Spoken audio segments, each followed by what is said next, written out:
नमस्कार मित्रों, मैं फूलचंद झाझड़िया अपने YouTube चैनल कानूनी नज़रिया पर आपका हार्दिक स्वागत करता हूं। आज कानूनी विषय पर चर्चा के क्रम में हम ये देखेंगे कि हिंदू उत्तराधिकार अधिनियम, इसमें वर्ष 2005 में पुत्री के हकों के बारे में संशोधन हुआ। तो संशोधन करके पुत्री के अधिकारों को बढ़ाया गया, पुत्र के समान किया गया। आज हम इस बात पर चर्चा कर रहे हैं कि ये जो संशोधन हुआ, इससे पहले क्या पुत्री को कोई हक नहीं था उत्तराधिकार के रूप में? पिता की संपत्ति में से पुत्र जिस प्रकार उत्तराधिकार में हक प्राप्त करता था, क्या उस प्रकार पुत्री को कुछ भी नहीं मिलता था? अधिकांश लोगों का जो कानून से संपर्क में नहीं है, उनका ये मानना है कि पहले पुत्री को कुछ नहीं मिलता था। अब वर्ष 2005 में संशोधन कर दिया, इसलिए अब बेटा बेटी समान हो गए, पुत्री को भी पुत्र के समान ही संपत्ति में हक मिलता है। ये बिल्कुल सही है कि अब पुत्र के समान ही पुत्री को हक मिलता है, लेकिन पहले कुछ नहीं मिलता था, ये बात गलत है। तो पहले कितना मिलता था? तो देखिए, पहले भी पुत्री को हक मिलता था, लेकिन कम मिलता था। कितना कम? इसको हम एक उदाहरण से समझने की कोशिश करते हैं।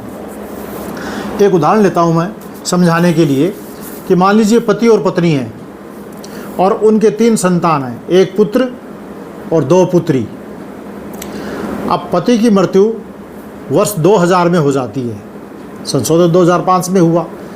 पति की मृत्यु होगी वर्ष 2000 में, और पति के पास 3 लाख रुपए संपत्ति है। मान लीजिए, उदाहरण के लिए मान रहे हैं, तो मान लीजिए 3 लाख रुपए की संपत्ति है। अब पति की मृत्यु हो गई वर्ष 2000 में। अब पीछे कौन बचा? पत्नी, यानी कि उसकी विधवा, और 3 उसके संतान, 1 पुत्र और 2 पुत्रियाँ, ये 4 पीछे बच गए। तो पहले ये जो 2005 का संशोधन था, इससे पहले किस प्रकार इनको हिस्सा मिलेगा? तो पहले ये था कि जो हस्बैंड की डेथ हुई, पुरुष की डेथ हुई, उसकी मृत्यु से जस्ट पहले, मृत्यु से तुरंत पहले यदि इस संपत्ति का बंटवारा होता तो उस मृतक को कितना हिस्सा मिलता? तो 3 लाख रुपए थे।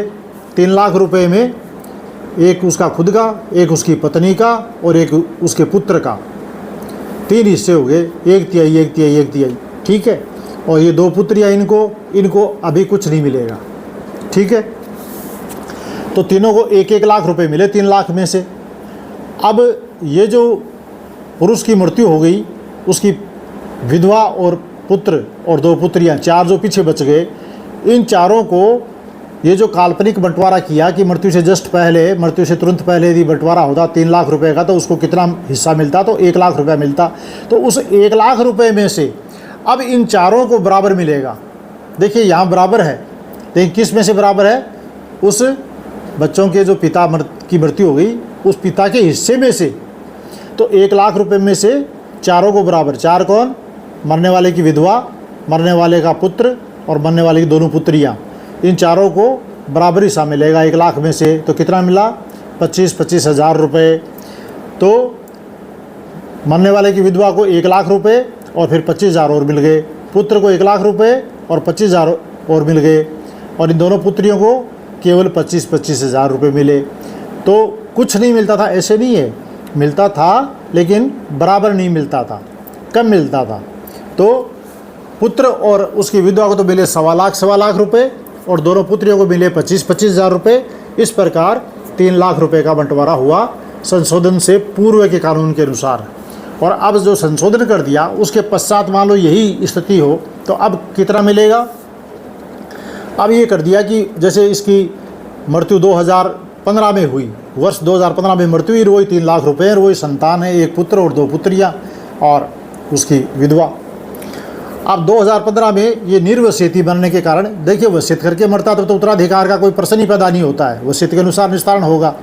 बिना वसियत के कोई मर जाता है तब उसके उत्तराधिकार की बात आती है, उत्तराधिकार कानून के अनुसार संपत्ति का निस्तारण होता है।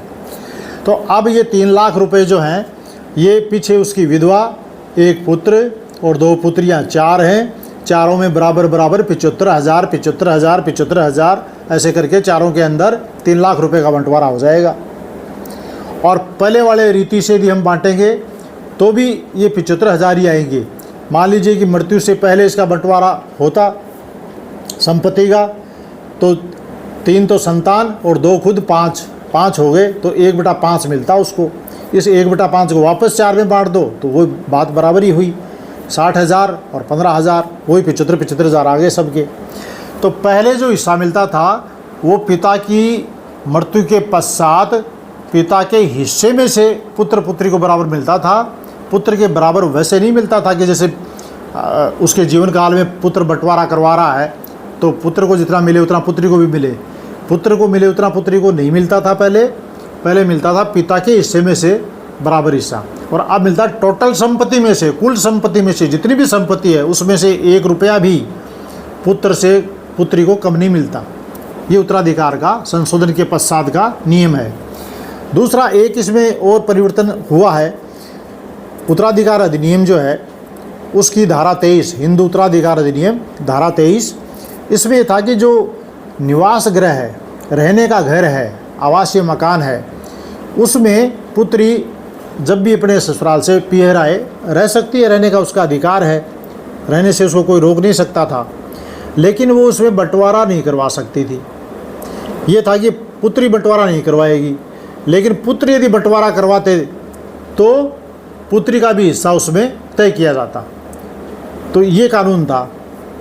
अब इस धारा 23 को समाप्त कर दिया गया है और ये जो पुत्री को बंटवारा करवाने पर रोक थी वो समाप्त हो गई।